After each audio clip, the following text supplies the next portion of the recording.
Initiative, Dr. Gail Christopher, plus Harvard University's Stephen Thernstrom and Ron Christie, author of Acting White. Now for today's panel, Crunch Time for Nonprofits. Although the title includes a question mark, that's largely a rhetorical device since we pretty much know that it is indeed crunch time for nonprofits. That fact becomes painfully clear from NPQ's coverage of conditions in cities and states across America, which appears each morning in its superb morning newswire. That alone is worth the price of admission at NPQ, so be sure you're on that morning, in that morning release. The central question at every level of government today seems to be how can we extract more de facto taxes from nominally tax-exempt nonprofits while paying them less for services rendered, some services rendered in the distant past. One of our panelists today, Tim Delaney, President and CEO of the Council on Nonprofits, did a particularly nice job, I thought, of summarizing all these challenges in a two-part piece he did for NPQ entitled An Uncomfortable But Necessary Conversation. And since the Bradley Center is all about uncomfortable but necessary conversations, this seemed a natural topic for today's panel. Some would say we even like uncomfortable and unnecessary conversations, but that's only because this is a sector that loves comfortable and unnecessary conversations. It all makes sense. You set up a for-sale table. Tim Delaney himself will speak first this morning, followed by Ivy Allen, president of the Foundation for the Mid-South, and a board member at NPQ. We'll then hear from Gene Sterling, one of the nation's leading economists housed at the Urban Institute. And finally, we'll turn to Steve Malanga, senior editor of the Manhattan Institute's City Journal. So, Tim. Great. Thank you, Bill. I'm delighted to be here to participate in this very necessary conversation on a truly uncomfortable topic. I'm delighted to be here and want to just do a shout out to Nonprofit Quarterly that was kind enough to publish the article that I wrote. For those of you who want to follow up on Bill's suggestion that you open your email every day to see what Nonprofit Quarterly is sharing with us in terms of policy issues across the nation, I would encourage you all to go to their website, www.nonprofitquarterly.org, and sign up for their free newswire, which is a must-read, I believe, for nonprofit leaders. In the limited time that I have here, which is only 3 hours, I'm going to be exploring three overarching points. The first is the governments are starving for revenue, and as a consequence, they are now proactively shifting their burdens to the nonprofit sector. Second, that nonprofits have been steadily marginalized from the public policy process. And third, I want to close by offering you some solutions. If I don't get time to the solutions, please feel free to raise your hands for questions later on, and then I will share them, because as a lawyer, I sometimes run out of time. But first, let me set the broader framework, because I used to work in state government. I'm proud of the time that I spent in the Attorney General's office in Arizona, and I got to meet a number of terrific public servants who were doing wonderful work. These people are hardworking, they're dedicated, they're loyal to the public that they are serving. They are not evil. So when I get to talk about how government is picking our pockets, I want to set up front that they are not evil people, but they are forced to do some things now that they're not thinking all the way through, in my opinion. And here's why they are moving so quickly that they can't think as clearly as we might like them to do. In case you missed it, economists declared that the Great Recession actually ended last year. And many of us think that it is still continuing. In fact, the conditions for state and local governments continue to deteriorate. State tax collections are now 11% lower than they were before the recession. In the last couple of years alone, state budget shortfalls have totaled $430 billion. Now, on top of those huge losses, officials in 44 states and D.C. are now saying that for this upcoming fiscal year 2012, that they will be short an additional $112 billion. And it gets worse. As I travel across the country, people say, Tim, please tell me it's getting better. And unfortunately, I cannot lie to you. It is still getting worse. The projections from 26 states now have in the fiscal year 2013 that their budget shortfalls will total to at least $75 billion more. With 15 million Americans out of work right now, that means that consumption is down, tax revenues are down, and demand for public services is up. Plus, the stimulus funding is ending, and so that is now hitting the states as they're trying to balance their budgets. It continues to get worse as we're hitting this Ara cliff. Again, my point here is not that government is evil as they are going after nonprofit resources, taking money away from our missions, but rather they are themselves stuck in a horrible, challenging situation. But just because our public servants in the government sector are hurting does not mean that we have to stand here and take it. We have First Amendment constitutional rights to use our voices, and we need to be using them to talk about some of these challenging threats. These threats that I see happening are as a result of government starving for revenues, is that they're shifting their fiscal burdens onto the backs of nonprofits and foundations in four discernible ways. The first way is that they are abusing the contracting relationship by withholding money from nonprofits, money that is legally and morally owed to those nonprofits. We had occasion to work with the Urban Institute that did some wonderful work this last year in documenting the extent of those problems, and they used the human services nonprofit subsector as their data pool. They were able to discern that governments are consistently failing to pay the full cost of services. What is consistently? 68% of nonprofit human service providers indicated that governments were not paying the full cost of services. This is not just what nonprofits are saying.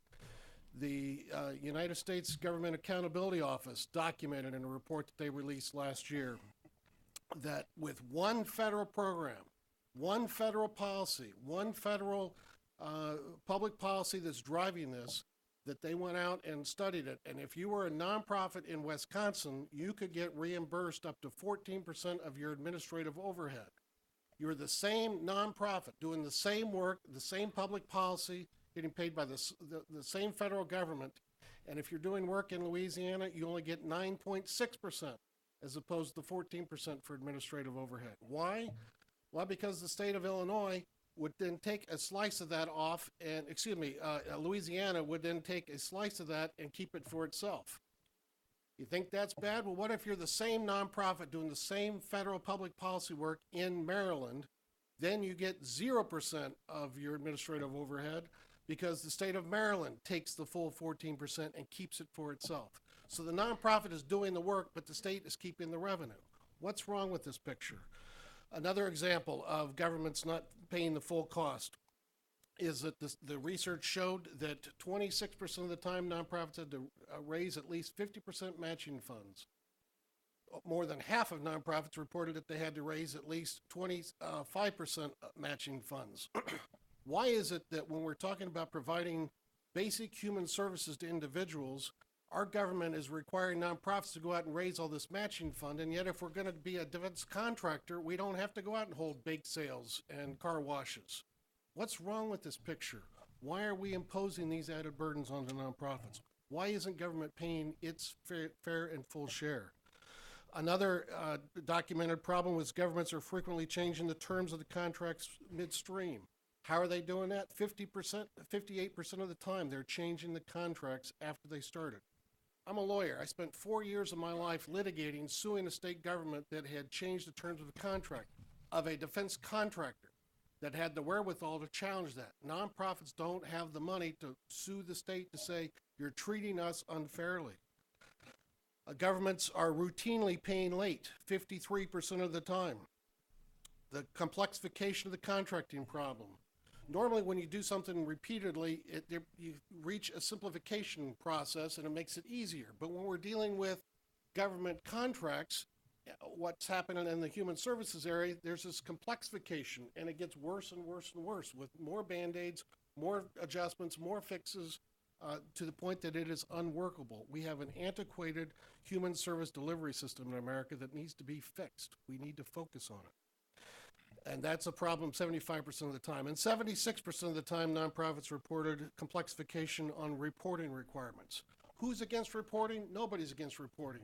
It's the silliness, it's the wastefulness that people are objecting to when you have to go out and be fingerprinted by 4 different state agencies, and your employees have to then go drive to 4 different communities to get fingerprinted, or when you have 5 different state agencies coming in and auditing your same books and records, the same books and records. Why can't they share amongst themselves? We started looking at this and saying, you're picking on nonprofits. And then after we were meeting with some government officials, we realized, gee, we need to flip this analysis and recognize that we, the taxpayers, are now being hurt because the taxpayers are paying for 5 different sets of auditors and 4 different places to go get fingerprinted. Why can't government share that information within itself? That's just one of the 4 ways that government is shifting its burdens onto us. Another is taking money from nonprofit missions through new fees and taxes. New property taxes, sometimes imposing them directly, notwithstanding the state constitutional protections against them, and many times indirectly by simply reclassifying property that for decades has been labeled as nonprofit, and now they're reclassifying it as taxable property. Trying to get around these constitutional provisions, are coming up with creative mechanisms, such as calling them bed taxes. We can't go out and tax the nonprofit hospital directly for its property, so we'll come up with a sick bed tax. We can't go after the nonprofit educational institution directly with taxes, so we'll come up with a student bed tax. Or if you're in some jurisdictions, you'll say, hey, we'll just call it a broad bed tax, and whether you're a hospital, a nursing home, or an educational facility, we'll get you that way. We also have creative things such as in Nassau County, New York, where they came up with the idea of a sewage user fee. You think that through for a moment? That's actually a toilet tax. Every time you use the sewage, there you go. How many cents are you then flushing away? Or if you're in Minneapolis, they couldn't go out and tax nonprofits directly for their property, so they came up with an innovative street pole fee. And if you're employing people inside of a building and there's a street pole out in front of it, then you have to start paying for the street pole usage as opposed to the property tax. Again, always creative to try to reach into nonprofit pockets and take money away from our mission delivery to pay for government. Another major trend that I'm seeing, and I'm alerting everybody to right now, I know that everyone loves to watch what's happening in D.C. at the federal government, but please look at what's happening out in the state governments right now, because this is a major tragedy in process. We have state after state that is saying we are going to walk away from our public programs and abandon them. We're going to offload them onto nonprofits. Arizona deployed this tactic this last year, in which they cut Medicaid funding to eliminate organ transplants for the poor. People died. People didn't just talk about dying, people actually died because of this. Now the legislature is running back saying, oh, we didn't mean that, we'll have to go back and fix it. The governor of Washington State, a very good governor, a public servant that I know and really respect, when she released her budget this last year, she was saying such things as, I hate my budget. She added, it used the word eliminate 80 times. They're eliminating programs left and right. In my travels across the country, I'm meeting public elected officials who are saying, thank God nonprofits are there, because we in government are trying to right-size government, and we're just doing these things, and thank goodness that you get to pick up the pieces afterwards. They are going to be also suggesting that we have to pick up responsibility for that, and they're going to be saying, well, that's the nonprofits' fault because they aren't doing it. Because I fear that our public policymakers are not aware how much government relies on nonprofits to deliver basic human services. And so as they are then shifting things over to us, they don't realize that 27% of the nonprofit sector's revenue comes from government, only 1% comes from foundations. Foundation pockets are not big enough to fill that void. Finally, governments are draining the philanthropic pool, and that they are creating their own competitive nonprofit organizations to raise money because the policymakers are afraid of saying we have to pay our fair share for the full amount, and so they're then going out and competing with us for donations from foundations. And We've seen several proposals at the state legislature where they're trying to unend 30 years of effort, such as they're doing in Michigan. And they're trying to take away all tax credits and charitable giving incentives to say, well, we're going to allow other people to do it. Unfortunately, on the shift there, they're taking money away from the nonprofit charitable tax credits, and then they're giving a tax credit to corporations.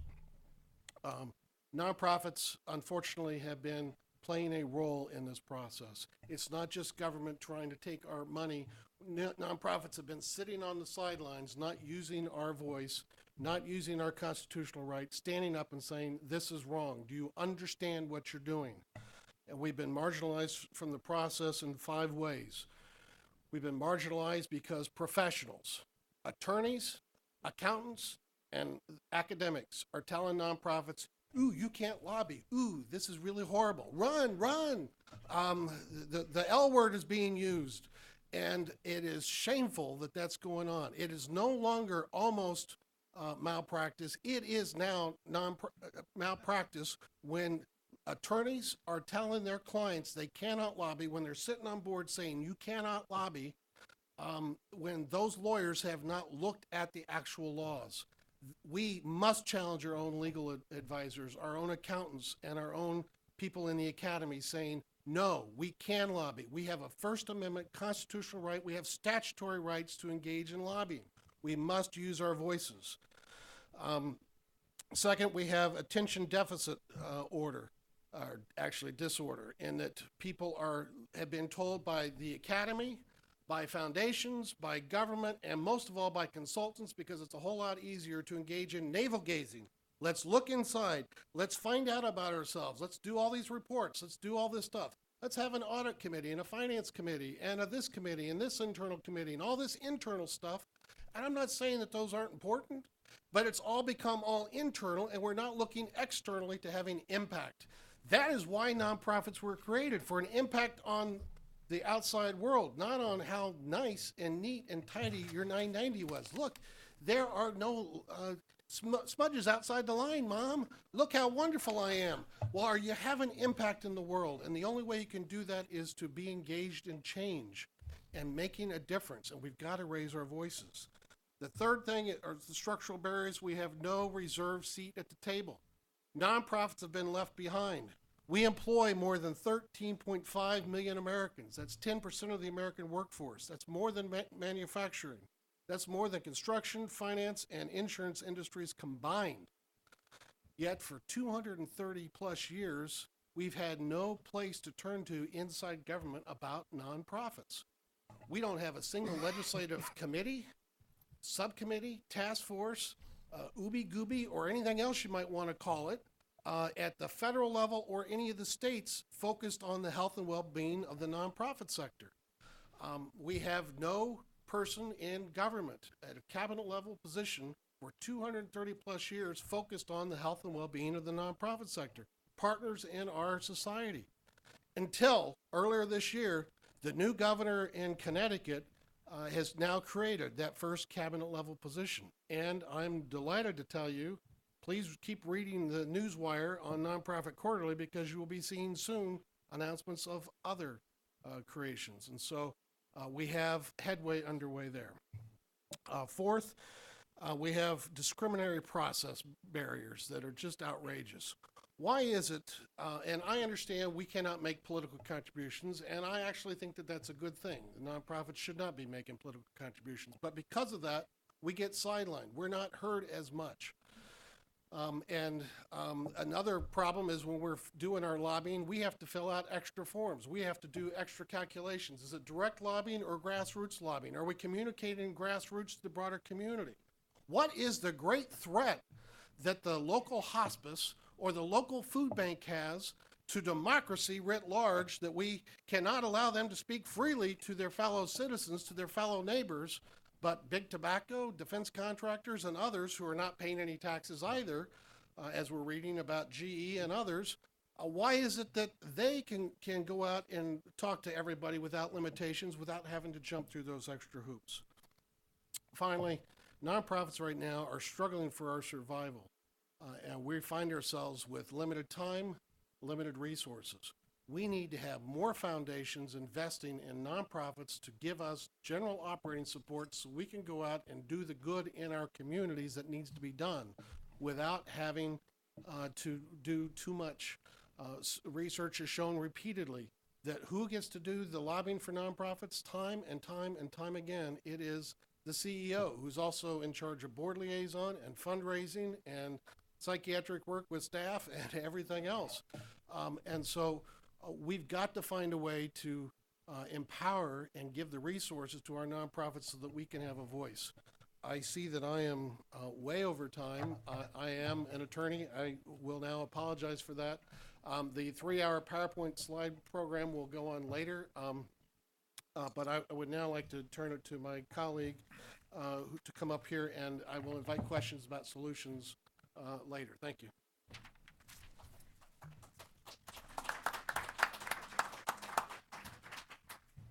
He's ready for the fight.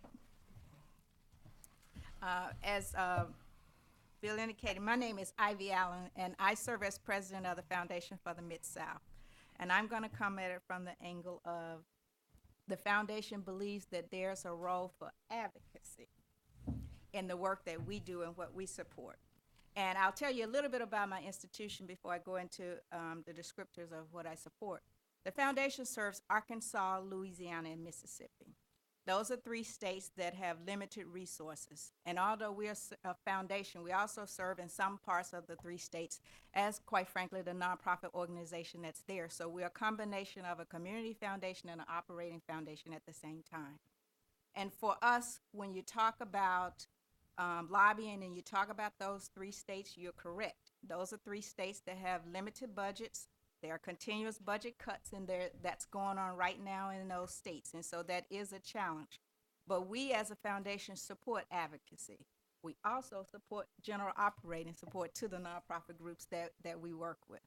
But from our lens and our perspective, we look at 4 areas: education, health and wellness, what we call wealth building, but it's really economic self-sufficiency, and community development, which encompasses civic engagement as well as looking at housing and other green space ideas. And for us, advocacy is important.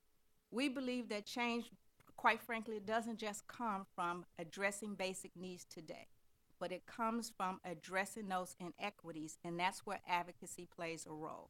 Because in the long term, if we are to technically go out of business, it is because those inequities has been addressed. And in order to do that, you must advocate. We don't support lobby, so you won't hear me saying the word lobbying per se, but you will hear me continuously say advocacy. For us, we look at it from supporting traditional groups who that is their role to do strong advocacy. And those are groups led such as the NAACP, Center for Economic Justice, Arkansas Public Policy Panel, and groups like that it is their role to primarily be at the state houses during the legislative session. But we also encourage the nonprofit groups that we work with who are on the front lines doing the basic needs, but they're the ones who know best what is required. And they're the ones who can really sit and advocate on behalf of the people that they serve. And for us, lobbying isn't just about talking to the federal officials, and quite frankly, it's not just about addressing state level policy, but it's also about addressing things in the local areas. Now, I'll give you a couple of examples. When you look at Katrina, and we all know about the challenges that occurred there, for us, we supported groups who were, quite frankly, just before the local zoning board, pushing back on housing policies that were requiring that folks build elevations very high, would have priced out people who were in those homes for a long time, but also would not have been able to come back. And so for us, the nonprofit groups being able to be on the front lines and talk at those county zoning boards, talk at those city council meetings, to sit and advocate on simple things such as what seems simple, but is very significant and it really impact those groups and organizations. And so you had local groups who never came to Washington, D.C., and it wasn't required for them to come, but it was important that they sit at those city council meetings in order to influence change and make sure that the policies did not basically displace people. So we look at supporting things that way. You also look at how do you really address statewide advocacy and statewide policy. In Mississippi, we support a series of groups, very large groups Again, very small nonprofit groups and addressing things such as education. When you look at the Mississippi Adequate Education Act, which has been funded perhaps 2 or 3 times, one group that's been a lead on that is a group that's really soccer moms, at which they have email campaigns. But those email campaigns are to those areas where those parents can engage and basically contact their local state legislator and make a difference. And so that's really not about a significant amount of money. It's really about having that email network in place. And so for us, we support advocacy. We believe in it, but we also look at it is not just about massive policy changes, but is really at the local level that sometime can bubble up. The second reason that we really look to do it is really, as I said, to influence the policies and outcomes at both that local and that state level. Other areas that we've looked at, and sometimes we're not successful. Mississippi has just gone through a massive payday lending. Arkansas, a few years back, was very successful in really, quite frankly, having payday lending removed from the books. And for folks, we as an institution don't say that payday lenders should be removed, because when you get into some of those urban areas, that is what services those communities. There are not banks there, so those payday lender services are about paying bills. They're not just about making high interest loans. And so in talking to legislators, quite frankly, sometimes African American legislators who will sit and say to us, there's not another place to service the people. But for us, it's about how can you regulate the loan amount that it really doesn't turn into cost prohibitiveness for the individuals. But in being able to do that, we take losses. And this time there was a massive effort, lots of organizations, large and small, in support of trying to regulate at least the amount that the payday lenders were able to charge. We weren't successful in it, but what we did do was really lift up the issue and make people become aware of it. And we believe when the law comes up again in the next 4 to 5 years, there will be success in being able to lower that rate. But in that process, you had individuals as well as institutions, small and large, engaged in better understanding the impact of payday lending, but most importantly, and understanding how collaboratively their voice was making a difference. And it did make a difference at the state level. As I said, in Arkansas, they were successful in changing the law. In Mississippi, it did elevate it. And there were lots of ads going out from the payday lenders with stories about people who borrowed $200 and were able to pay it back. That is the intent. But there are also instances where people have borrowed money and lost their home because of the cycle as to how that process works. So for us, it is about supporting advocacy. It is about supporting nonprofit groups and being able to do it. We also operate on the philosophy that philanthropy cannot do it alone. As I said, those are states with limited philanthropic resources, so we must partner with the state officials in order to really make things happen and to bring about that change. And so for us, in addition to supporting nonprofit groups, it's also our responsibility to sit and work with state entities in order to address inequities and how do we highlight it for them and encourage them to sit. So we do advocacy as well, and some of the things that we support and the issues that we're behind. And so from a practitioner's perspective, we find it very important to be supportive of it. We do find it important to give general operating support, but it is just as important that we not only support very large organizations, but we also encourage the very people who are on the front lines every day to be the biggest advocates for what they see, what they do every day. They're there. We all know that there are budget cuts, but they're also there to be able to tell the stories of the work that is occurring. And we had this conversation previously about metrics, and I was telling them that I'm a proponent of metrics. I'm not there to really basically have people just do metrics for non-metric sake, but I think it's important to be able to demonstrate about the outcomes of what you sought to do. Did you move the needle with what you set out and what you sought to do in that process?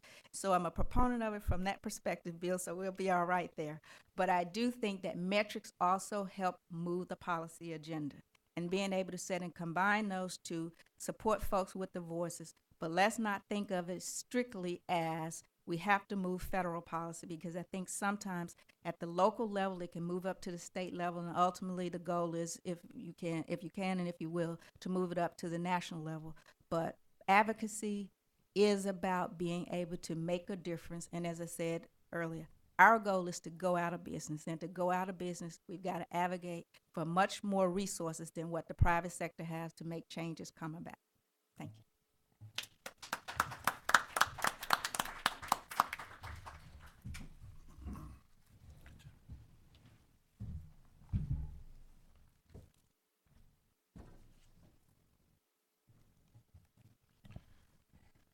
Well, I'm honored to be here and also on this panel with three people I greatly respect. And I hope that I can contribute to this discussion in a slightly different way because I'm going to emphasize the difficulties we're in. And then I'm going to try to indicate that at some level, I think that this is actually also a time of opportunity. But I'm going to do that by first telling two stories. I'm going to tell a brief story about what's going on in the nonprofit sector, not nearly as elaborate as what Tim in particular gave you. Then I'm going to tell you a story about the budget and what's going on in the budget, which I think some of you know. And then I'm going to try to relate the two a little bit. And one always has to be careful with words like deficits. You know, you use a word one way and it means one thing to one person, it means something totally different to another. I'm reminded of some advertisements and announcements in church bulletins, which I guess were technically correct, but could be misleading. One of them said, you know, please put your contribution in the collection basket along with the person you want remembered. And another one said, Miss Frances Perkins saying, I will not pass this way again, much to the delight of the congregation. And yet another one said, the youth will be performing Hamlet in the basement tonight. Please come early and watch this tragedy unfold. So one has to be careful with words here, in particular with the words having to do with deficits and budget and other stuff like that. But let me start off by just summarizing, I say in very brief form, the first story, which is the condition of nonprofits. But particularly, and I want to emphasize this if I don't do it enough here, we're talking to no small extent in terms of problems, often the problems of human service organizations. And one has to be a little careful when we use the word nonprofit because the factors facing hospitals, for instance, or higher educational institutions are very different than those facing human service organizations. Although at this point in time in history, because the Great Recession, we're all in sort of the same boat together. Nonprofits, particularly human service organizations, are hurting. We know this. All sources of revenues are down. Tim mentioned this study we did along with him at the Urban Institute, particularly my colleagues Elizabeth Boris and Erwin DeLeon, Katie Rogers, and some others. There's little copies of the summary back there if you want it.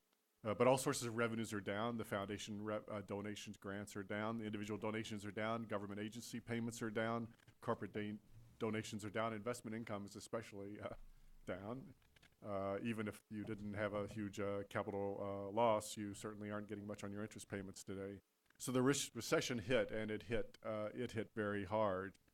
At the same time, within the nonprofits, they've reacted mainly by trying not to pull back on services. About 21% said that they had cut back on services in this poll that we did, but 50% said they had frozen employee salaries. They had drawn down reserves in about 40% of the cases. So there is a danger as well that these nonprofits, in trying to get through this time, are actually hurting their own infrastructure and their own long-term capacity. Another factor that's going on, which is going to relate the two, is that the nonprofits are extremely reliant upon government contracts, and as governments come back on its payments, on delivering on time, all the factors that Tim went through, and even contracting adequately, even fulfilling their contracts adequately, a lot of bad things have happened. As he mentioned, 68% of grantee payments do not even cover the full cost of services, and for roughly 2/3 of nonprofits, they say that's a big, not just a small problem. I also want to indicate, and this is because we want to think a little bit into the future, that this is not just a problem having to do with the recession. It's a short term, but it's also likely to be a long-term problem in many, many ways. The short term and the long term have merged. The demand for services in nonprofits is going up. Part of that is simply because we have increased demand for healthcare and for a lot of the types of things that nonprofits do. I did a study a while ago with Joe Cardis at George Washington University, and one of the interesting factors we concluded is if you actually look at the industries and the occupations of the United States, more and more of them are involved in the types of services that nonprofits provide. Now, doesn't have to be provided by nonprofits, but you think about healthcare and you can immediately figure that out. You think about healthcare and information as being more and more dominant in our economy. You can see more and more that nonprofits are into this game that's into an expanding part of the economy. And then, of course, we have the aging of the population. We have other issues such as the consequences of long-term unemployment, which we know extend far beyond a recessionary period. So this is not just a current problem of nonprofits that they're going, these pressures facing them are not necessarily going to end. So that's story number one. Doesn't sound great. We've had a recession. We got problems with nonprofits. How about the government budget? Are things starting to look pretty good there? Well, not quite so well. If you look at the government, my simple summary of the federal budget, for instance, is that the federal government spends about $31,000 a household. That's take total spending by the federal government divided by number of households is 31,000. They collect 19,000 in taxes. You know what? That's a pretty big gap. Collects about 60% of the revenues it needs to finance what it's promised to people. And unfortunately, if that was just a quick issue of the recession, it wouldn't be so bad. But that gap continues into the future, and that's because on both the spending and the tax side, there have been all sorts of untenable promises made into the future. So we have huge growth built in, particularly into the health budget, also the retirement budget. Meanwhile, we've decided to cut taxes below the level even necessary to support current services or the services before we went to recession. And that gap continues into the future under almost any projection of current policy. And both political parties are afraid to tackle that issue. And let me be clear about this budgetary issue, long term, I'm not talking about just through the recession, is a major, major threat to our economy and our people. And you think we've got problems with getting payments by government now, or contracts not being delivered, or our government's not having money to pay things. Just think of having another worldwide recession, which is well within the realm of possibility. I'm not saying it's a problem, but it's well within the realm of possibility now in the near term. Yeah, I mentioned that the short-term and the long-term problems for the nonprofit sector have merged. They've especially merged in the government sector, and I could give you a long budget talk, but the short-hand version of it is basically the built-in growth in spending along with the low revenues basically mean that we already have built into the law deficits for the future. That is not something we ever did in the past. We had deficit problems in the past, but that was because you would have, if you want to, a profligate Congress after profligate Congress, either cutting taxes or raising spending beyond what would get sort of long-term balance. Now we've got so many promises built in the law. In fact, in 2009, I did a calculation. For the first time in the nation's history, every dollar of revenue the government collected had already been committed before Congress walked in the door. So anything they wanted to do on the discretionary side of the budget, which is where all the human service providers are largely situated, anything they want to do to reform the system required them to go in and renege on a promise somewhere, because they had no dollar, they had no slack, no give in a budget. And think of a nonprofit or a profit-making organization, a household that would sign contracts today for what it's going to do 30 years from now, using every dollar of income they expected to have plus some. Well, that's the condition of our federal government. And I haven't even got into the state and local governments, which have their own sets of squeezes here that go on as well. In fact, this deficit issue is not just a deficit issue. I actually define it as 7 issues that have now merged into one. There's this long-run issue of fiscal stabilization. We don't get this budget in order, we're in big trouble. The second one is our debt is now so high, it's very unlikely we can run counter-cyclical policy again. So some of the reprieve we got from federal payments this time around is very unlikely if we have any recession in the near term. Certainly will be at the level it is. So we've reduced our ability to conduct counter-cyclical policy. We have a fiscal sclerosis, more and more of our budget's going for consumption, less and less to investment, and that's particularly if you care about children's programs. Children's programs are particularly in that part of the budget that are getting squeezed. We have, and this is independent of investment, we have a very aged social welfare structure, I would argue with you, and this affects nonprofits because they're often getting the money for these things, but these social welfare structures we've built up around our health and retirement, a lot of other systems, a lot of them were built 40, 50 years ago, and we're having trouble dealing with them. But just to give you one example, basically our retirement system has become a middle-aged retirement system. The average couple retiring at age 62 or 63, one or the other one's going to live 3 decades in retirement. And by the way, when you stretch out money that long, we don't protect the very old. They're very threatened by this, and so are the young because they don't get the money. We've got an issue of fiscal democracy.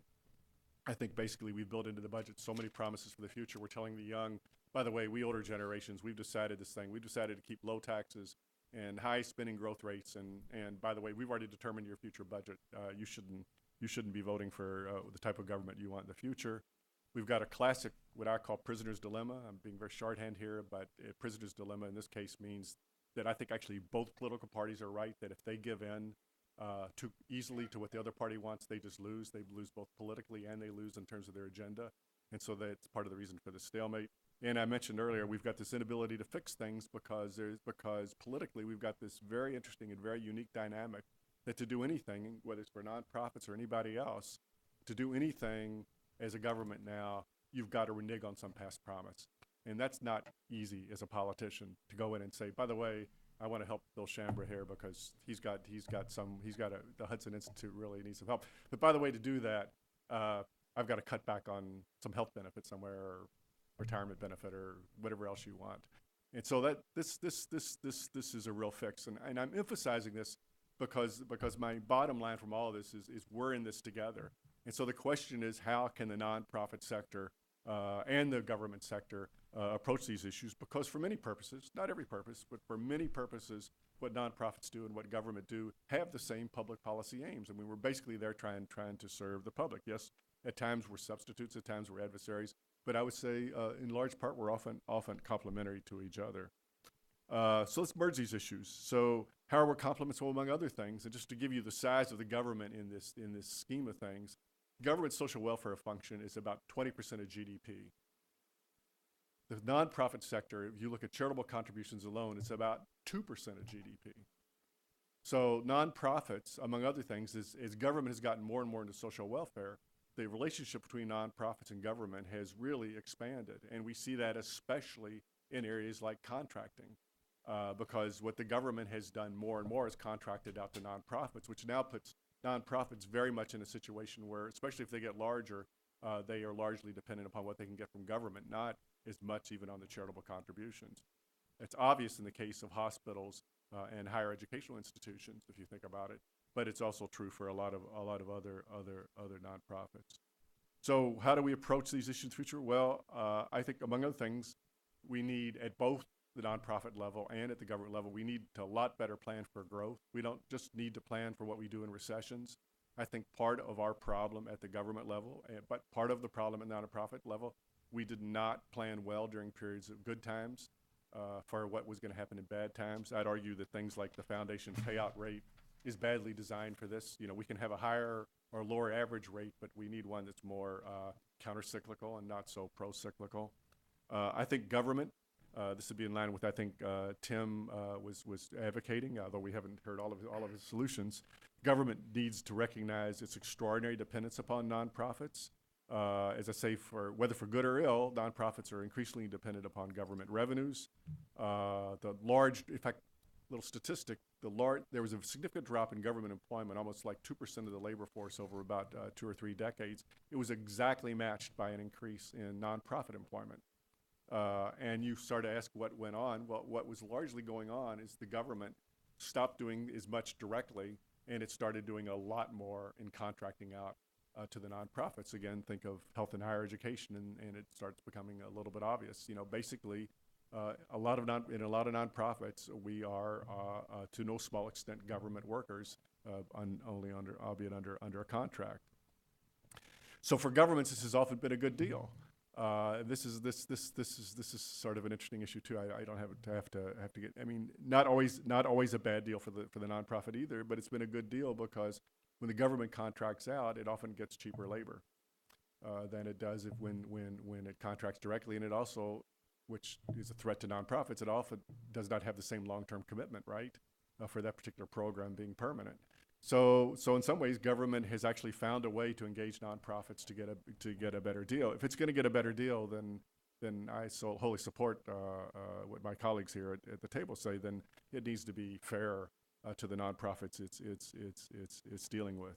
By the same token, I'd argue, however, that nonprofits have a need to recognize their dependence upon government, and that they are not going to be immune from sharing and dealing with this budget dilemma. I've already indicated the threat of another worldwide recession. But you have to think about what nonprofits might face up to. So let's say we're debating the question of tax deductions.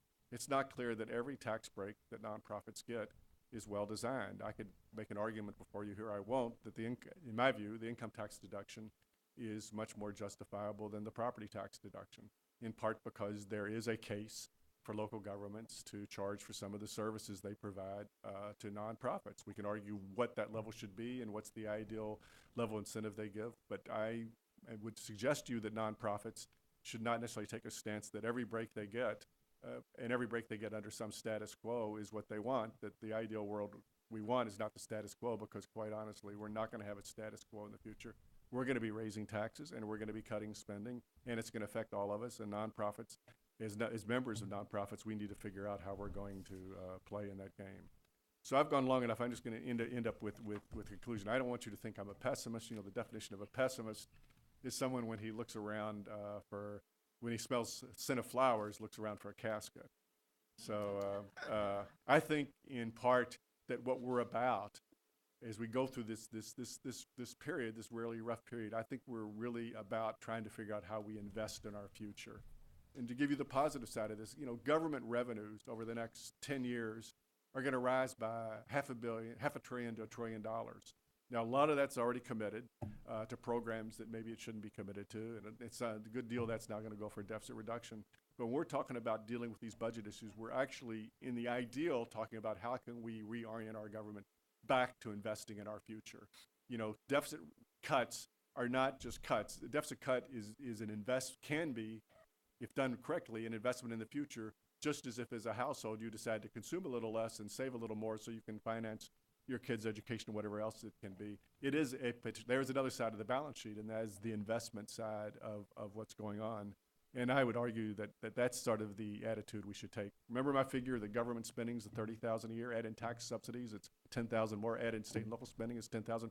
Government's already spending $50,000 a year per household. There is money there, and if we think about how to use it well, in particular, the way we allocate it in the social welfare budget and the way we allocate it to nonprofits, I think we can do a lot of good. We have a lot of opportunity before us, and I think we should at least end or maybe I should say start with that positive stance toward going through this very tough period. Thank you.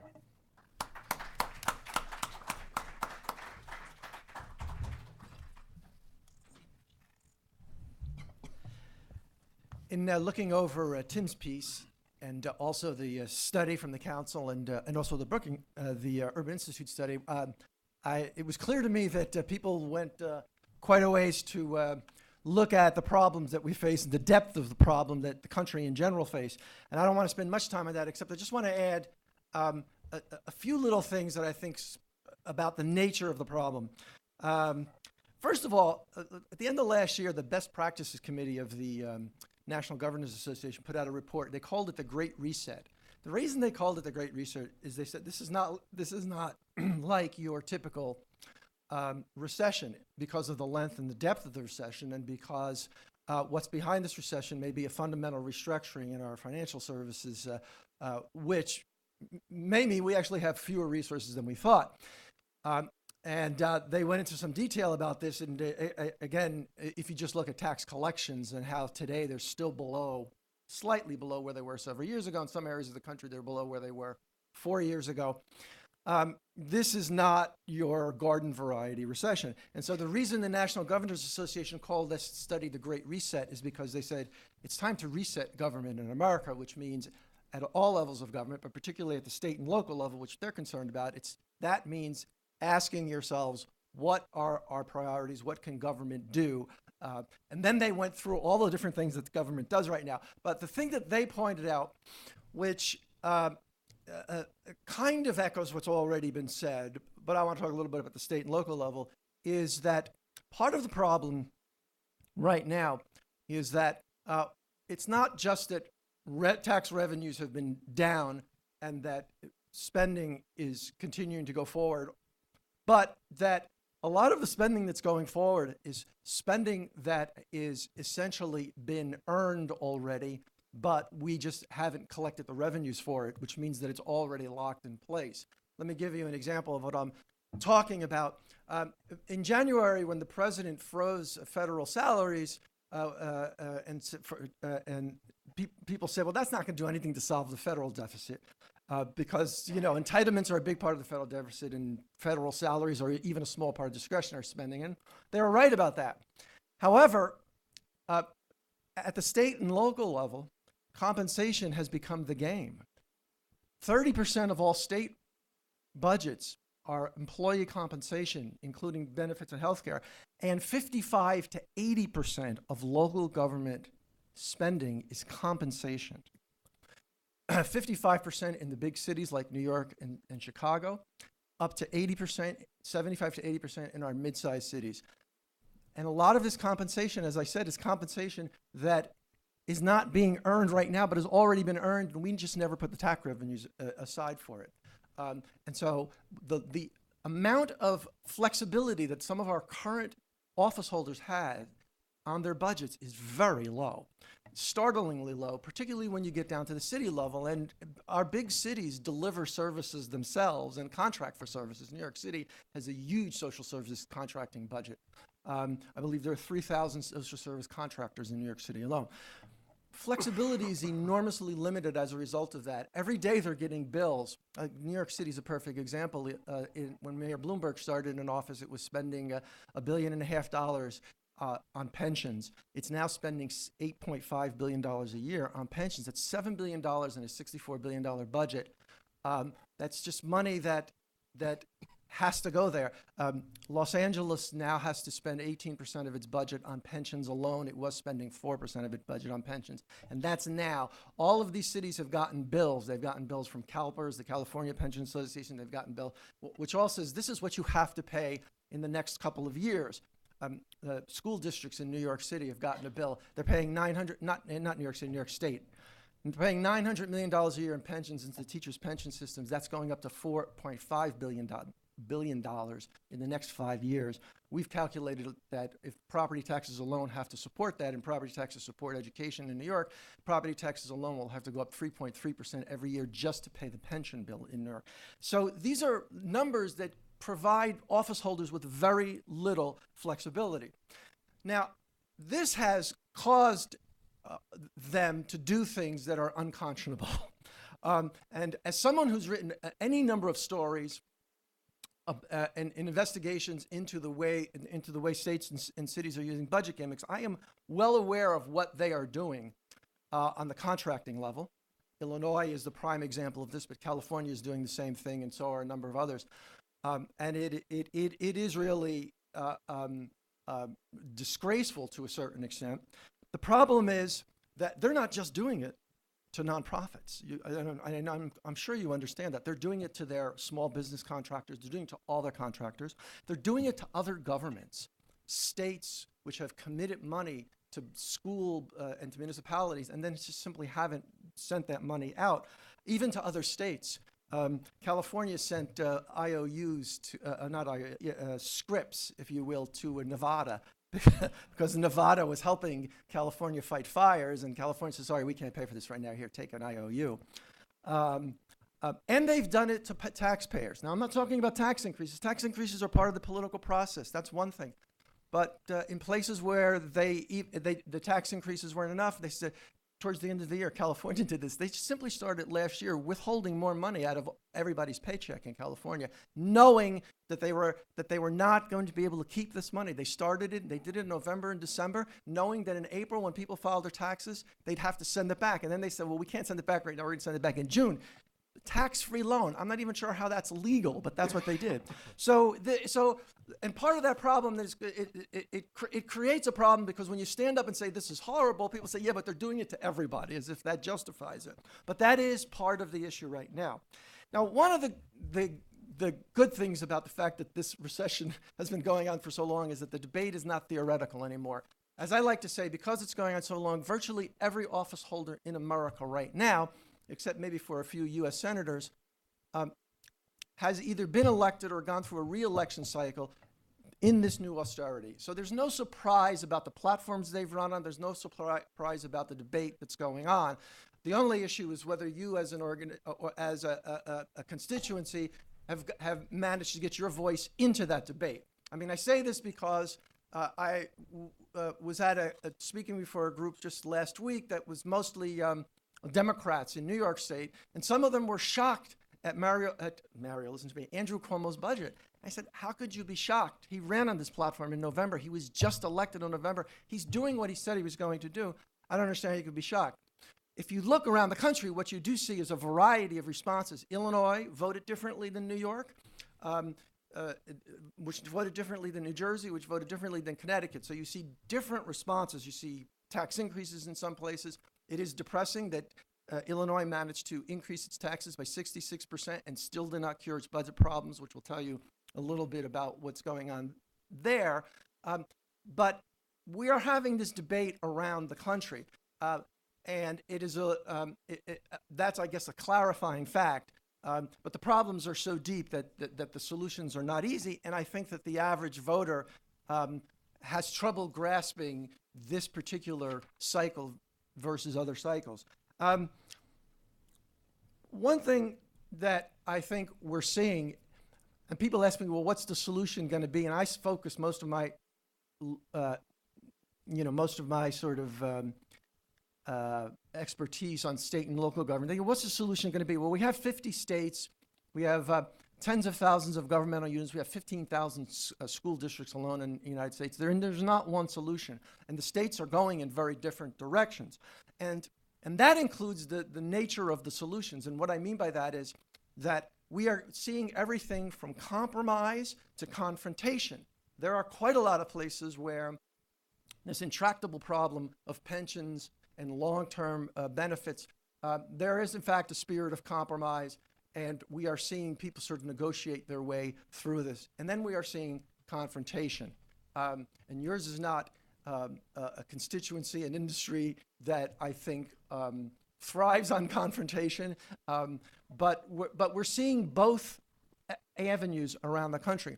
And one of the things that I would point out is that it really is startling and gratifying when you see people say, well, here is the spirit of compromise in which we are going to show you how we think we can save you money as long as you treat us fairly. And that is the thing that resonates around the country the most in my experience. And I'll give you one example from New York.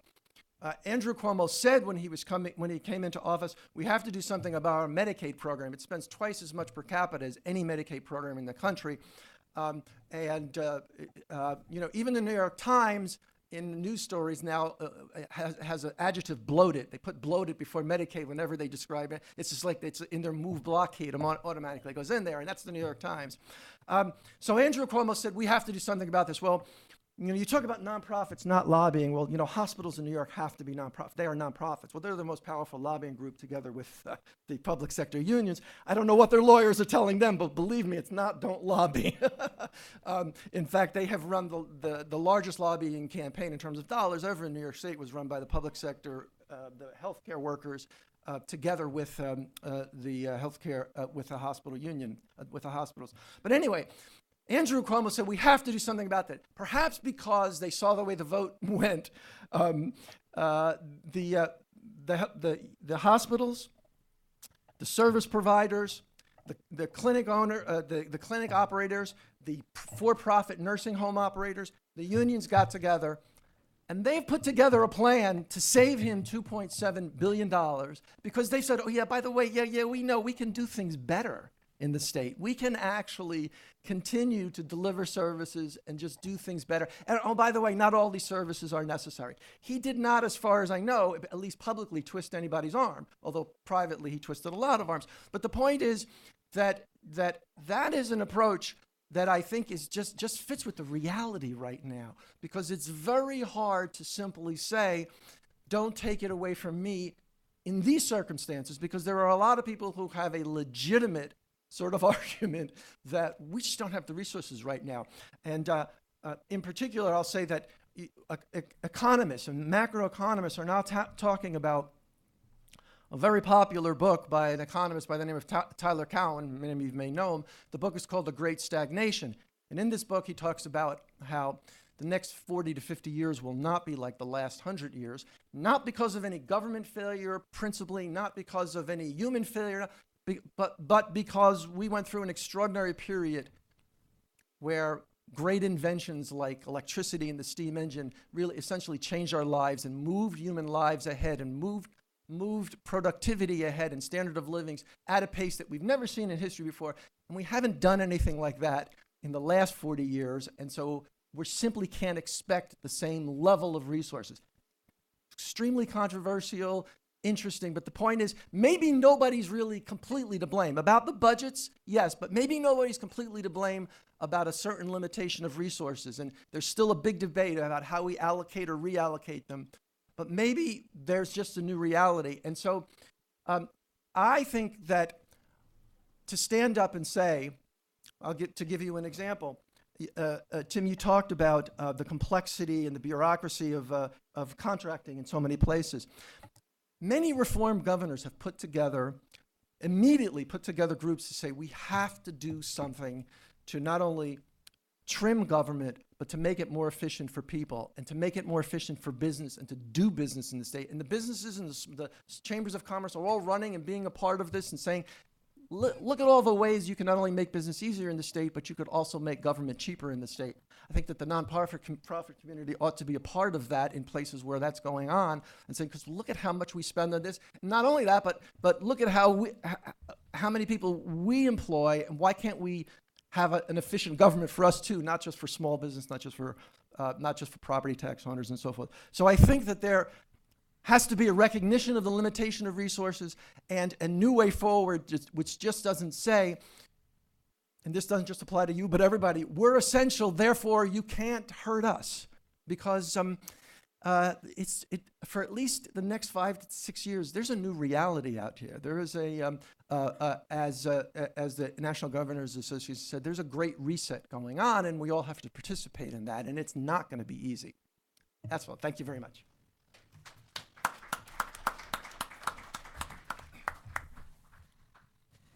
Great, thank you all very much. So Tim, I assume that your response to that would be absolutely not. No cooperation with the folks who are trying to cut the nonprofit budgets.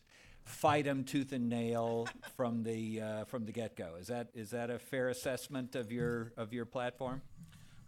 No.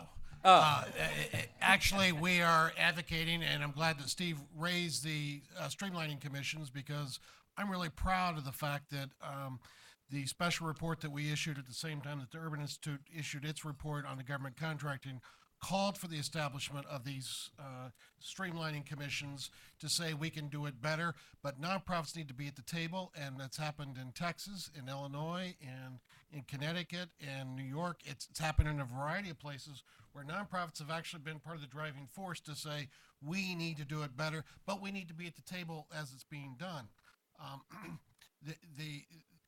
As long as I'm talking, I would also add that one of the things we need to be doing is calling attention to some of the games that are being played, though. One of the significant games that's being played is we're having a lot of governors wave around sheets of paper saying, we need to cut corporate taxes. We need to cut corporate taxes so that we can create new jobs here. Sounds great, doesn't it? But then you look at some facts. Some facts are the corporations are sitting on huge amounts of money that they're not investing in jobs right now. When we're saying let's cut the corporate taxes in Michigan and in Wisconsin and in Ohio and in Arizona, I'm thinking back to my days when I was a corporate lobbyist, and I could just sit back and say, hey, my clients, I'm doing all these favors for you because they're cutting corporate taxes all over the place and not and it's not then creating any sort of a benefit for corporations because they're actually doing it all over the place. And as they're waving this over here, they are then holding down here in their left hand that they're also then slashing programs and services for the poor and the needy. And so there's a misdirection game as they're talking about this as they're slashing programs. When they're talking about $1.8 billion corporate tax benefits in Michigan at the same time that they're cutting $1.8 billion in nonprofit and human services, it is a disconnect. Why can't we pull everything on the table and look at it collectively and bring everybody to the table? You're looking at me. Do you want me to respond? Well, I would say a couple of things. We have an extremely inefficient tax system for both companies and individuals in this country, and the states reflect that. And there's a lot about it that's misleading. On the issue of corporate profits, they went up 29% last year. According to the BEA just put this out 2 days ago. They went up 29% this year. Why? Because they're not hiring. Do we force people to hire? No, obviously. They have great questions about a double dip. However, the BEA press release also pointed out that corporate tax collections went up 64% last year. So GE isn't paying taxes, but somebody is paying corporate taxes.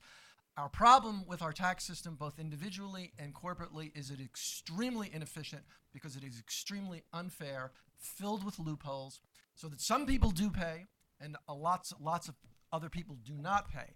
And I would think that a part of a great reset would be to make our tax codes fairer by eliminating lots and lots of loopholes. I wrote about the tax extender bill in December that had 130 tax credits in it of different sorts. They were tax credits for everything from ethanol to if you're a school teacher and you buy supplies out of your own pocket, you get a tax. There's 130 of them. So we need to make our tax code fairer because that makes it more economically efficient, less gameable. And then when it's fair, we can say, okay, now, so how is it? Is it economically advantageous to us? Then we can make an easier judgment. Who's not paying enough? Who's paying too much? Right now, it's a mess. And people, because mostly I would say of nonprofits in other sectors, not human services, our universities in particular, people are getting a really sour feeling about the way in which the tax code operates with some of our tax deductions for nonprofits.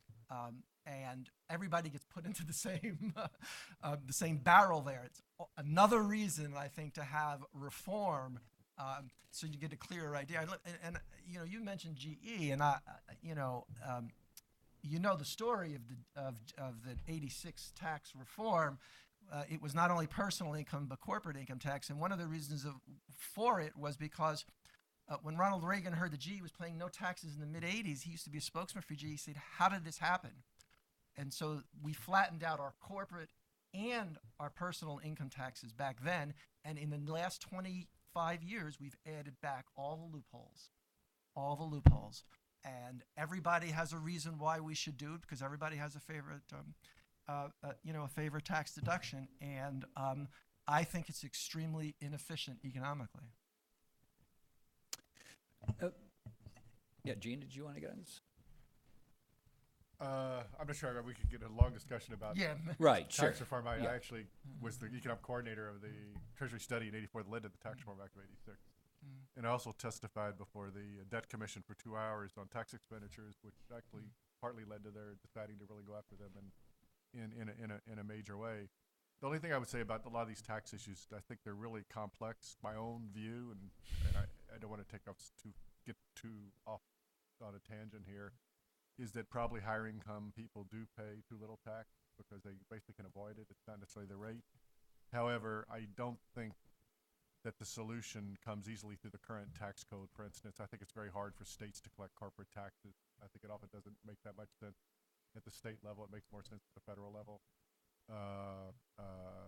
because of the game playing and the ability to shift across borders and everything else. So some of these issues get very complex about how you might solve them. Good. Ms. Allen, let me ask you a question, and speaking to this issue from the perspective of Foundation.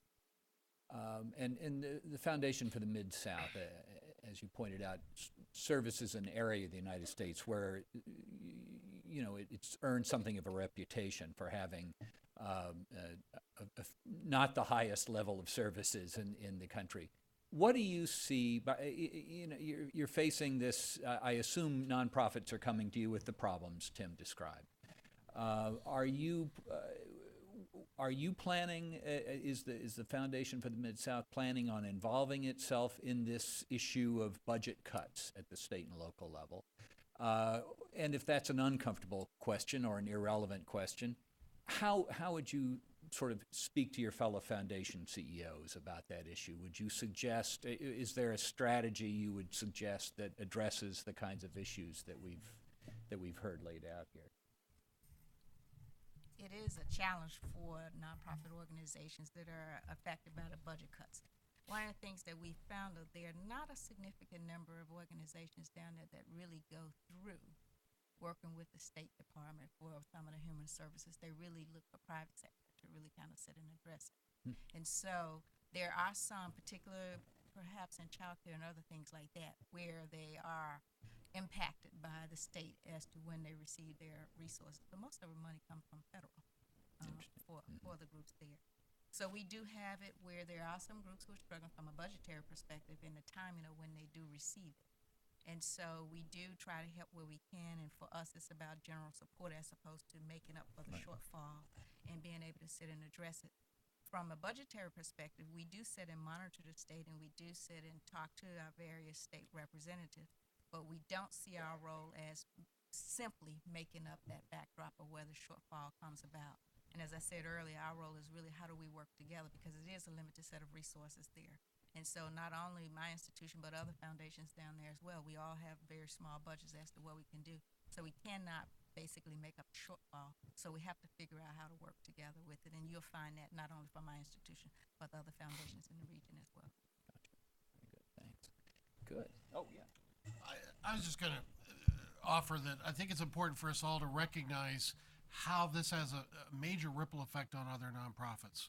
Ivy just talked about her foundation and that they will give to the nonprofits that have been doing the public service or the human services contracting and other things for the government. And when the government is not paying its fair share, is not paying on time, is otherwise creating havoc, then her organization starts paying them more. They may have in the past been also providing funding for civil rights and for the environment and for the arts and other noble and great causes, but because of the great human needs, then the arts suffer and civil rights suffer and the environment groups suffer and others suffer because of this demand. And so that's why we really all have a vested interest in making sure that the system is fixed. And the only way for that to happen is for us to all pull up a chair to the table and say, we're here, we're a part of the community, we're part of the solution, we're in this together. And I couldn't echo more strongly the great wisdom from Gene about us all being in this together. We've all got to do our fair share to fix the problem. So can I actually pose a question? Sure. Absolutely. So we always talk about the nonprofit sector or charities, but the nonprofit sector is as diverse as the profit-making sector. Any other sector, it's huge, and there are parts of the nonprofit sector that work well. There's parts that work badly. There's parts that really need the special breaks they get. There's some that don't. There's a difference between the $600,000 a year orthopedic surgeon that we subsidize through Medicare who complains because he or she only gets $300,000 or $400,000 a year when they get subsidized by Medicaid, vis-a-vis the person working in the food bank that's working there as a volunteer and basically just wants the money to cover the cost of the food. And so when we talk about, I put it on the table, we're in it together, but I think it might be a mistake to think about the nonprofit sector going in with one unified voice. I don't know that that's possible. So I'm just curious how people see, is it when we engage these issues as part of nonprofits, is it that we come in individually, or how what are the right ways we should be organizing to address this issue given our diversity and given the fact that we may have differences among ourselves as well? Yeah. Tim, do you have a... I was hoping that was a question for the audience. Oh. I think Gene is... I assume your answer is just become members of the of your organization, and you'll solve that problem for them, right? Is this the... I was actually going to try to close by thanking the Hudson Institute for bringing disparate views together, and now I also have to add my thanks for the idea there, and that's the plug to make sure that we have more voices at the table. But in all seriousness, Gene raises a very significant issue. What our nonprofits in the classic sense, and what are new ideas or schemes that various lawyers have come up to try to game a system. And so I think that means that we need to come together and sit at the common table. One way to do that is to join your state association, those of you who are watching this online streamed, to make sure that your voices are all heard at a local level, so that you can be coming up with some solutions. What is a large nonprofit in Montana or Arkansas may be a relatively small one in New York City. And so these also have to be viewed and discussed at the state and local levels, and not just at the federal level, because there's not one size fits all. Okay, very good. I Well, just want to add yes, to please. that. And that is something that we have seen, and he's correct that nonprofits are not the same. We are also a member of the statewide associations for each of the 3 states. And when you have the hospitals in, they have a different set of issues than you do the others. And so that is the case. And I don't think you can come in as one monolithic group, but you can come in with an understanding of what are the needs of the various groups, and then you know how to be respectful of what the issues is for a particular sector of the nonprofit sector. So I have seen it to where groups don't come in as one, but there are some common things that affect all of them, and that's where we've particularly seen our statewide associations as being effective. I do think the one group that's probably has the most trouble being representative is the human service side of the organizations. I mean, it's not that the higher educational institutions and hospitals and other things don't deserve representation, but there I think we need to especially think about how to make sure they are represented, even Yeah. if diverse they might be. But Steve, your point would be, would it not, that at least in the setting of New York City, right, the human service organizations are, if anything, overrepresented in the political picture of the city, and possibly in other urban areas as well. Gee, I don't know. I would say that the hospitals probably are the most powerful voice. The thing that's distinctive in New York City, and I don't know, and this is the case in some other places, is that you do have an unusual number of people who have in the past run human services organizations, Yeah. who then ran for office. And so that at one point the city council, maybe a third of the people on the city council actually came out of that and reflected that, for better or for worse. And again, sometimes, when you directly get involved in politics like that, it becomes for worse because, I mean, again, look, we talk about social entrepreneurship. You can talk about that both ways, because sometimes social entrepreneurship simply means there's an opportunity, let's go get it. I mean, we see this in charter schools right now. The bottom third of charter schools, not so good. And because everybody's like, charter schools, I can raise money for charter school right now.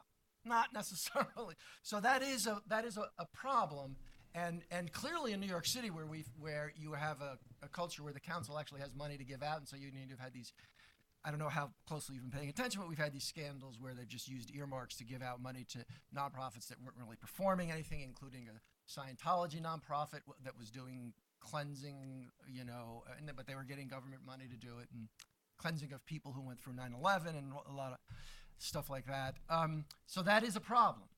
But the irony is that if you go back to the word, charity, our notion of what the word charity is, it is organizations that do what we now say are human services. The problem is that a lot of the controversy, and maybe just is where my focus has been lately, a lot of the controversy about the nonprofit sector now and the tax breaks and so forth actually has to do with hospitals and with higher education, which is not, in that classic respect. And I do think that they are, they have their batteries of lawyers, and they are being extremely sophisticated about the system, and that is turning a lot of people off. So I don't know what's, I mean, we use the word human services nonprofits, and they are actually our traditional charities in a way, but there's got to be a phrase in there that distinguishes, because there is a certain pushback on the tax issues and so forth, and also on the lobbying issues, and it is coming because of these much larger, more powerful nonprofits in our society. Good. All right. Turning to the audience, and I see Mr. Cohen would like to ask a question. And I am, according to this, there's a little sign here that tells me to remind audience members to speak directly and clearly into the handheld mics. during the Q&A. And here comes the handheld mic, right? This gentleman, yeah, right up here in front. Thanks. I'm a little stumped by the conversation in a particular way, because you're talking about trying to solve a problem that is both short-term, medium-term, and long-term at the same time. So it's particularly complex. When I hear discussions about streamlining, that's a long-term issue. Tax changes in terms of making the tax system more efficient, even more complex. And we have an environment now where the deficits that we're facing have been, deflected somewhat because of the stimulus money that was used in many states to stop that. You had now we lost the stimulus money, plus many nonprofits were receiving direct stimulus money through programs, so they get a double hit where they lose the money that was available through state agencies, they lose the money they were getting directly from the stimulus as well. So even if we think about the long-term solutions, what are the shorter-term solutions that you would recommend that people go for, given the dimension of the problem you just described?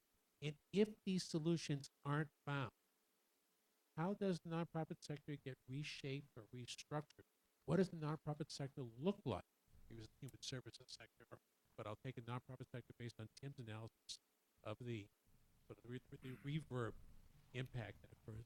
What does the nonprofit sector look like? How does it get reshaped? How does it get restructured as a result of our failure not to deal successfully with these problems?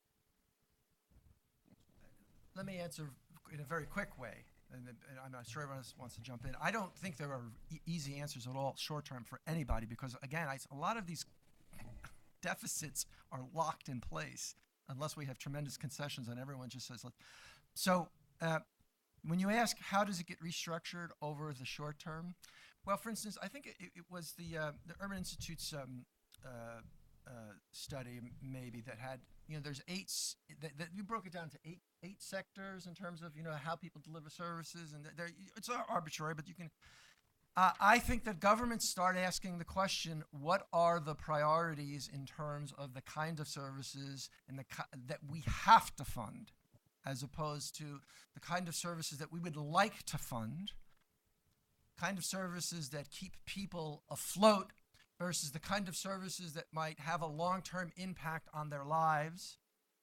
Maybe that is the way they start asking questions. Right now, I don't think anybody is thinking in that, many politicians are thinking in that sophisticated a way, but I think that that's probably over the next 5 years, how it gets, restructured insofar as people begin to ask the question, well, what are the services that we absolutely have to do right now because they're keeping people afloat? And what suffers, perhaps, are the programs, just like what suffers is in these kinds of, we don't invest for the long term in roads and bridges. So will those programs that are trying to invest for the long term perhaps suffer in terms of the priorities and those problems that are trying to keep people afloat right now? When I saw that list, that was the first thing that came to my mind. So that's sort of just one quick idea that comes out of this.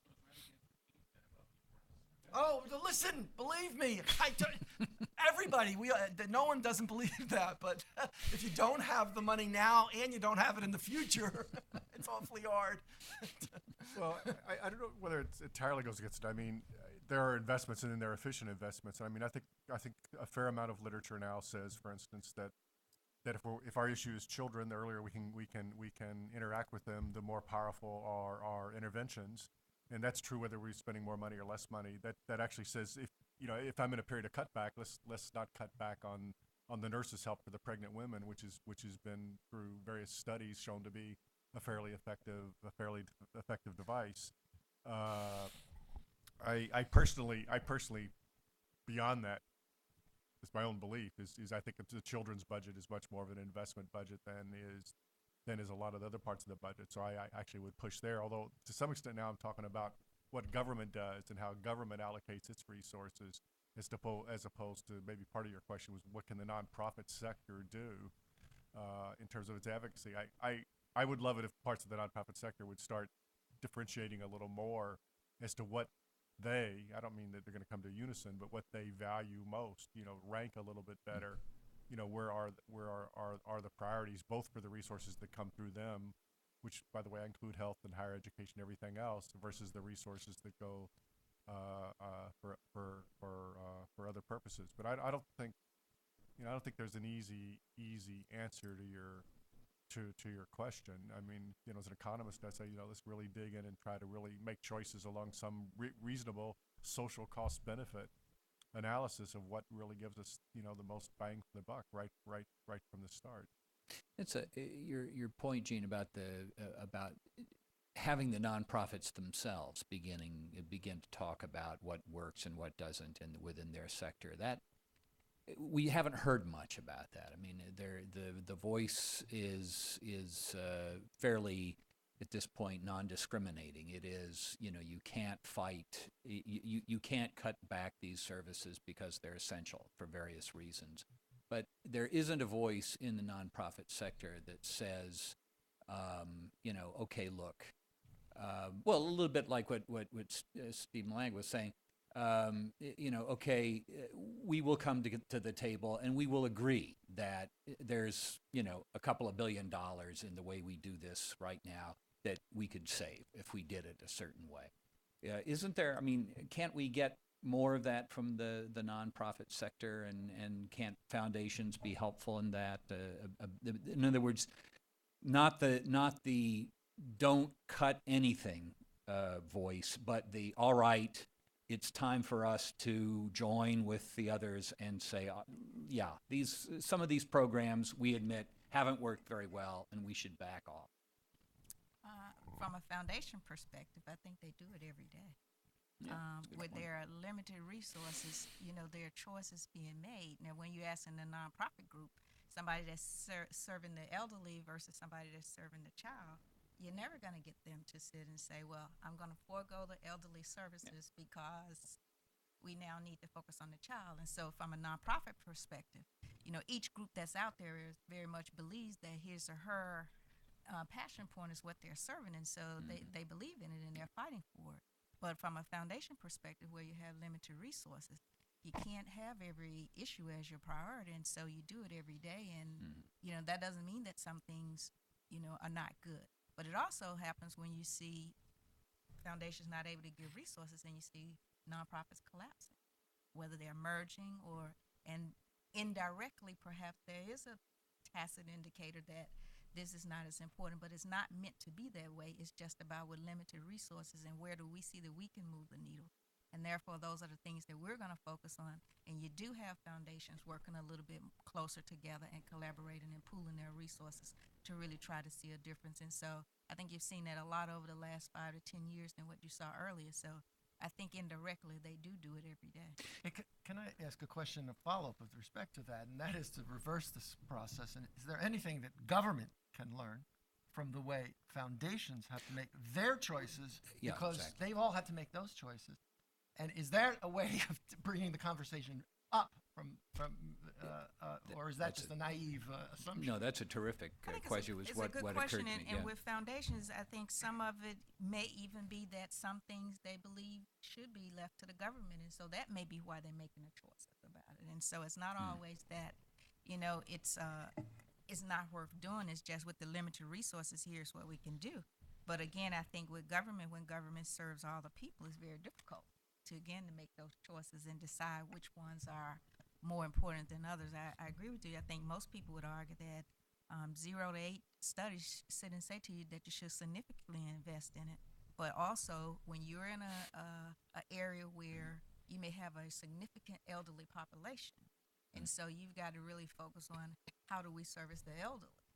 The studies will sit and say that to you, that you do 0 to 8, but your population isn't really that population. And so I think it's a host of things that go into the process and being able to do it. I think government can every day sit and say, how can we be more efficient with what we basically distribute? And I think in fairness to them, they probably think that they are. It's just a different group that disagrees with them as to what they set as the priorities. And oftentimes it's, I won't say the nonprofit because we're talking about not basically having everybody being monolithic, but I think that we oftentimes disagree with the things that they decide are not the things that should be supported, and that's why you see foundations trying to come in and make up the difference. Can I just add a footnote here, which is that The nonprofit sector, we all know, has a great deal of trouble with issues like mergers and acquisitions because we don't have a capital market that facilitates it. And I really wonder if in time of recession, there's not some way to try to think about encouraging maybe foundations have to help play this role, or something. It may take an extra intermediary to actually figure out some way to help facilitate those combinations, divestitures, whatever they are, that takes a little more easily within the private markets, particularly during bad times, is a way that they adjust. If I could get back to Rick's original question, I think it's important for us to focus on, again, some of the data from the Urban Institute that showed us that 42%, almost half of all human service nonprofits in 2009 ran deficits. That was in 2009. And 2010 was even worse. And that's just the human services that were getting some extra money from foundations and other enlightened people who wanted to make sure that that basic human needs were being felt. It was far worse in the arts. It's far worse with other nonprofits. And to your question, what should be done? I think we're all familiar with the game whack-a-mole, where a mole will come up and you then try to bat it down. Right now we have 4 moles that are popping up all simultaneously. We have the withholding of payments. That is a problem that's been around for ages. It's getting much more pronounced now, but nothing overnight's really going to solve that problem. That's a long-term and medium-term issue. We then have governments trying to take money from nonprofits from our missions through new taxes and fees. That is a serious problem, and it needs to be addressed on a short-term basis. That's where the National Council of Nonprofits is working through our state association network, trying to get resources out to the various states as those are popping up. The third is, to me, the greatest threat, and that is the most immediate, and that's governments right now at the state level abandoning these public programs. When I'm being told, thank God you're out there, I then grabbed the Senate president and pulled him aside out in the hall and said, do you understand what you're saying? Has anyone thought through that when you stop funding these basic programs, that then it's all going to fall in the backs of nonprofits and we don't have the ability to handle it? He said, Tim, you just heard a lot of political speak up there. We can't talk about the fact that we're having to abandon these programs. We don't want to raise taxes. We're all afraid of that, so we're running away from it. So we've got to simply keep it all very nice, and that's thank God you all are out there. Well, folks, that's where we've got to be raising our voices now and saying, stop all the cuts, stop all the problems that you're creating, because people died in Arizona, people will be dying elsewhere. It's time to raise our voices. Pablo, please speak directly and clearly into the microphone. Thank you. I'm Pablo Eisenberg from the Georgetown Public Policy. Bill, you raised, I think, an important question that we need to address, and that is what and where the voice of the nonprofit sector. I mean, it's easy to bash government, and I agree with Tim that state and local governments, not to mention federal government, had inappropriate actions that really hurt the nonprofit sector. But I think we also have to ask the question, where are the weaknesses and the lack of leadership in the nonprofit sector itself? Present company accepted, of course. Right. Tim raised the question that Bring it a little closer. that the nonprofit sector hasn't taken advantage of its legal capacity to lobby. And that's quite true. The problem also, we now have seen sort of a nonprofit sector composed largely of one issue: health, education, lesbian, whatever it is. And they have, or they don't have, any broad agenda. No wonder that no one, where was the voice of the nonprofit sector when in fact then Congress, the president extended the compromise, giving tax rip-off benefits to the wealthy, hardly to be heard. So that on lots of issues of finance and the economy and taxes, so important, the nonprofit sector has been mild, best, almost speechless at times.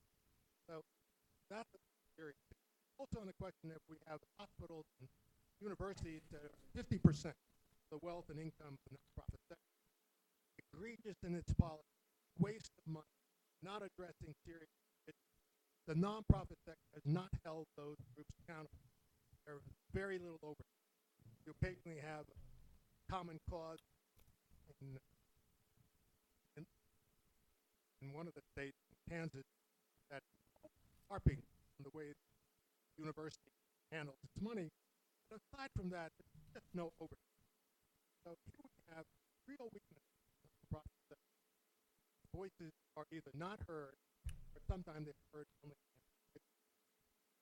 Also, there is no pressure on the foundation committee, which probably aside from the foundation itself, had a horrible record on meeting the crunch needs of nonprofits.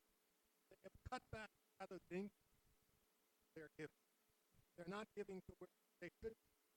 And there is almost no pressure by government nonprofits. But why not pay out 6 grand or even more? Why not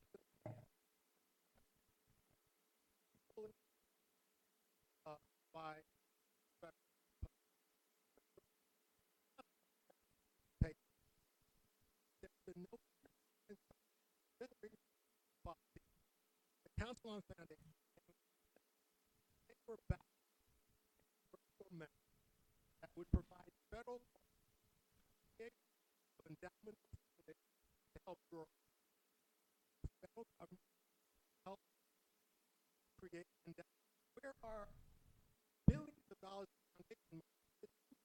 Gates alone create 5 major foundations to help grow $1 billion. So here we have nonprofit community won't put the key down foundation. How we get away?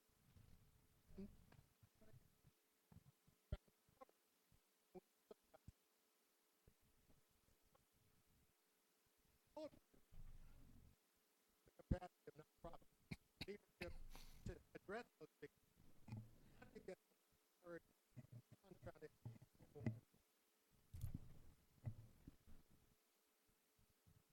Yeah, Tim, why aren't you doing your job? Pablo actually raises a lot of very important points, and I salute him for raising them. And I look forward to the time when I am at Georgetown in a nice, lofty nonprofit where I'm comfortable and can lob some bombs. Yeah, no,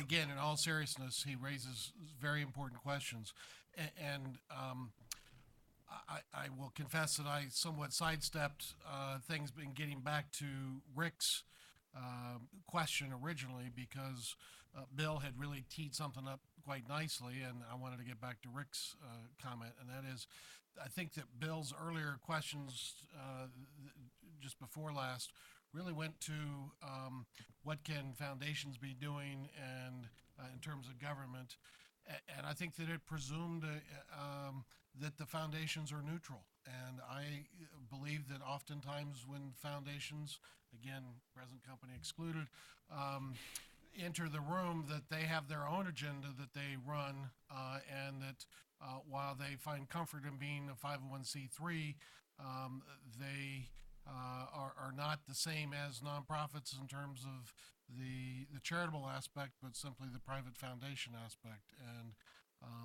that there's an awful lot of the agenda that gets controlled so that they can be protecting their turf and advancing their agendas as opposed to the smaller nonprofits where our voices are often drowned out and not considered. And that's where we are building traction and trying to get more oomph within our organization, not solely to challenge foundations, but to have a greater voice for nonprofits across the nation so that people can be controlling their own destinies by using their own voices in their own localities and in their own states. And that's really where our focus has been. So, Pablo, you may remember, I don't directly answer your question, but I wrote a piece for the New York Regional Association of Grant Makers, and the piece was on why foundations actually had so little effect on policy. And it largely related to a lot of things I've learned from Rick Cohen, among others, when he was was undertaking some of these studies on when have foundations been successful and not successful in this area, and it had, this went to all sorts of issues, way they were organized, size, bureaucracy, difficulties of dealing with the board. Maybe it's not entirely related to this, but why were foundations not there when the mortgage market was falling apart? Well, it's because it was a heavily complex regulatory issue, and it's a hard thing to discuss with the president and a board. Why haven't they been there? It's still not there in my field, and why aren't they are there on the big budget issues? It's because at some level, if you're the foundation officer dealing with child development, it's hard to sort of decide you're going to give a grant that's going to deal with big budget issues. And I'm guessing the same thing applies if you're an officer sitting there and somebody says, well, I want you to deal with sort of resolving the issues of the foundation sector. It's often not on the agenda. So I think there are a lot of, I'd be glad to share that article with anybody they want it. I don't have a simple answer other than hoping that we get the right leaders to actually do it. I don't think it's the type of thing can easily be forced on the foundation sector. Other questions? Yes, please, down front.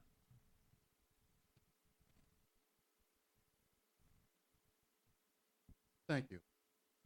I feel that the conversation Charles has Perry, Charles right? Perry. Yes. Thank you. Charles Perry, Center for Neighborhood Enterprise and the Perico Institute for Youth Development and Entrepreneurship.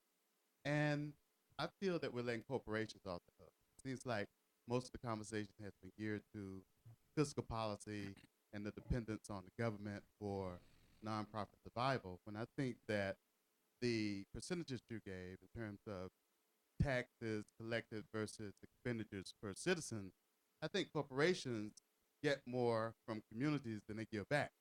And I think that's where we need to spend a lot of attention, and that is sensitizing corporations, particularly those who are traded over the stock market, to give back to the consumers that really buying their product in the various communities throughout the United States. So how then do we sensitize corporations in a herd-like manner to come to the aid of nonprofits? Thoughts on that?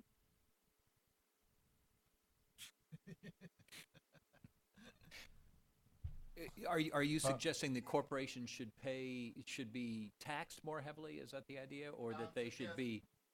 I'm suggesting that corporations open up their coffers a little I bit see. more Yeah, through right. philanthropy. Yeah. Corporations. I'm just for the transcript. Corporations, of course, are even a smaller piece of the philanthropic endeavor than private foundations. It's a very tiny.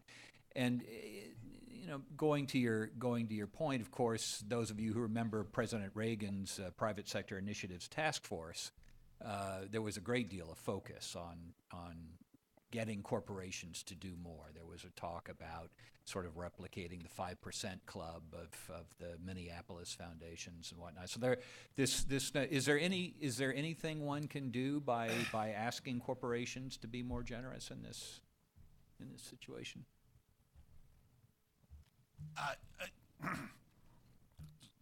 In for a pound. The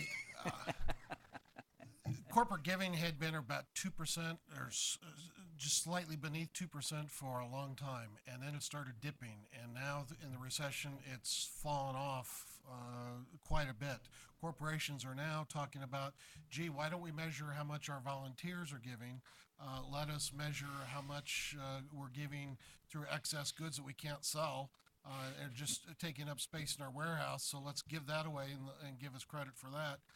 And so even where it's coming back from below zero to now coming up some, it's not really the hard cash that's needed.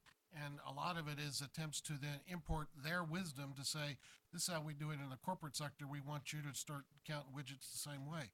I actually am someone who spent time in the private sector, in government sector, and now in the nonprofit sector. I think that there's a great deal that we can learn from cross-sector learning, but I think what's going to take is just as Bill Gates and Warren Buffett and others have stepped forward to say we need to create a legacy of giving by individuals. I think it's going to take some very prominent business leaders to have the welfare of the country in mind to step forward and say, we will establish that, and maybe they won't have the courage to say 5% club. We call it the 4% club. But we are hereby dedicating ourselves to making sure that that's how much is we're going to be giving to the community in hard dollars that can make a difference, as opposed to give us credit. And in fact, there have been attempts to try to get tax credits for their volunteer time that they are then contributing. And I think that further mucks up the whole tax code. Personally, I'm not speaking for my organization now, but I just think that that's dangerous, and I think that we need to have some courage stepping forward. And I would encourage leaders, the corporate leaders in America, to read Robert Reich's book, Aftermath, or Aftershock, to look at the disparity in wealth. I fear that with the cuts that are about to occur as governments are abandoning these social programs this late spring and summer, that when things heat up in August and September, temperature-wise, and services are not available, we will be seeing some things that we don't want to see in America. And I hope it doesn't come to that, but the disparity is so huge, the need is so great, and the cuts are so vicious that it may be a recipe for really bad times. And I think we need to have some corporate leaders step up and say, not on my watch, not in my country, we will make a difference. I think a short answer is, I mean, as an economist, I think of incentives, you know, and the question is who's going to provide those incentives. I don't think it's necessarily going to be extra tax incentives. I think the bottom line is going to be sort of at one level shaming those leaders, including corporate leaders or corporations that don't do certain things. You know, the right community, right type of organization might put out the list of corporations, the most successful, least successful. I'd love to enhance the organizations like NCRP or whoever else it is, Better Business Bureau, or something that would actually go out and within communities when corporations, and by the way, individuals claim to be doing things, and you and I know it's a penny on a dollar. It's like they claim to do a lot, but you know, they pretend to be raising money, but or giving money to charity, but it's a pittance. You know, those things are measurable, but nobody really measures them. So I think and I guess bias as a researcher put out information systems that both cajole corporations to get engaged, but also perhaps shame some of them for not being engaged. That's a little bit what very indirectly Bill Gates, as you mentioned, Bill Gates Jr. and Warren Buffett did. It was they didn't say you're wrong if you don't join us, but there was a little hint. Steve, did you want to say, did you want to defend the plutocratic oppressors of the masses here? Is there anything to be said for corporations positively, or are they just... Well, no, actually, from my years of actually covering them and writing about them, I found that corporations, when it came to charity, were very transactional, meaning, and they tended to be, so that even when they were giving for what was hot. Yeah. I mean, literally actually had someone say, this is back in the late 80s, well, we're not giving to housing this year because everyone's giving to AIDS. I mean, that is the level that it's on. It's a very transactional. I think more in terms of individual wealth. I think in terms of the people doing what Buffett and Gates are doing, which has more to do with their individual wealth. I think that is part of where the emphasis is in terms of passing. How much can you pass on to your kids? I think that's where the momentum is. But I really believe. I mean, and we see this. I believe in cultural changes. We can there are different kinds of incentives, but we can change the culture so that more people do that. But I don't have a lot. Corporations are bureaucratic, so that even when they start giving more, they just give more to what's hot. We're just about out of time. So, Ivy, did you want to get in on something or final comments? Start us off on sort of final comments. I think it's fair to say that as I was listening to the questions, and particularly to Pablo's comment on foundations, just as we said, the nonprofit sector is not monolithic, neither is the foundation community. You have everybody's about doing some aspect of charity. That's why they're formed. but they do have their sets of priorities, and you do have boards who want to see certain things while I'm on the board. You know, as is mentioned, you have program officers who have things that they believe in, and that's what they're hired to do. So you also have a lot of layers within foundations that really are trying to address particular things as well. That doesn't mean that, you know, you can't come together and say, how can we collaborate or work more effectively? And I think they do try to do that. But I think that just as we raised the question about corporations, we raised the question about government, we raised the question about different types of nonprofits, foundations, all of these are in that same mess where there is no monolithic group in any of these sectors, but there are probably things that all of us find common links, and that's what we can rally around. But Ford isn't going to give up what it believes in because Gates has this agenda, and so, you know, you're looking for that. And even at smaller level institutions like ourselves, there are things we believe in that really makes a difference in what moves the needle where we are. And so you're not going to have institutions who will give it away, but I think you can definitely have institutions where they find levels of partnership. Any other thoughts, last thoughts from the panel? Other than Tim's, be sure to join the. Certainly join your state association, but I would just like to conclude by encourage everyone to use your First Amendment rights. It's your civic duty to speak up when you think that things can be done better. And I want to give my final thought, which is thanks to the Hudson Institute and Bradley Center for bringing us together to talk about these issues. Bill has always impressed me as a thoughtful person who likes to kick around ideas, and I salute him for bringing this together. And also want to thank Nonprofit Quarterly for their leadership on this issue, and encourage everyone to sign up for their free Newswire daily reports. Anyone else want to say anything nice about me? I mean, no. Well, Okay. Bill, since I have to catch a train, I'd like to say That's thanks. right. Exactly. Yes. Good. Okay. That's exactly. I'm glad you reminded me. That's very true. Let's give our panel a round of applause for. That's right. Good point. You're on the 3 o'clock Acela, right? Yeah. Not that I wanted to not say nothing nice.